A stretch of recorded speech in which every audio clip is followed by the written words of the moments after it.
I consorzi di bonifica del Veneto hanno incontrato a Roma il neo ministro dell'Agricoltura Gianmarco Centinaio in occasione dell'Assemblea nazionale dell'ANBI.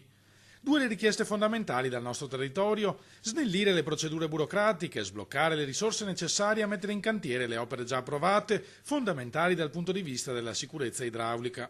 I fondi ci sono, spiegano dai consorzi, ma il rischio è che vengano restituiti all'Unione Europea che li ha erogati o che vengano dirottati su altri capitoli a causa dei ritardi nell'interminabile iter burocratico attualmente necessario. Progettare un'opera e realizzarla e vederla finita e completata dopo 10 anni rischia di rendere inefficace ciò che lo spirito della progettazione aveva sancito. Questo è un elemento che nel Veneto, un Veneto che è un territorio ad altissimo rischio idrogeologico, dove abbiamo dall'altra parte un'agricoltura tra le migliori d'Italia, tra le più importanti d'Europa, che ha necessità di avere la risorsa idrica disponibile, questo non è ammissibile. Noi auspichiamo che il governo del cambiamento, che almeno così si definisce, faccia il vero cambiamento. Faccia questo vero cambiamento nelle tempistiche delle risposte che noi attendiamo dalle infrastrutture nazionali, quindi dal Ministero delle politiche agricole italiane.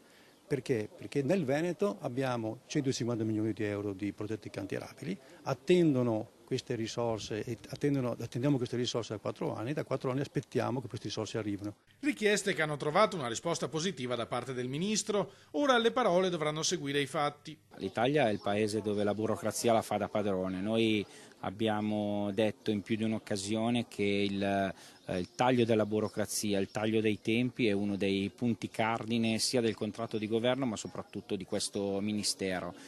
Di conseguenza in me avranno sempre un alleato, perché sarà lo step one del Ministero dell'Agricoltura e Turismo il fatto di tagliare il più possibile la burocrazia.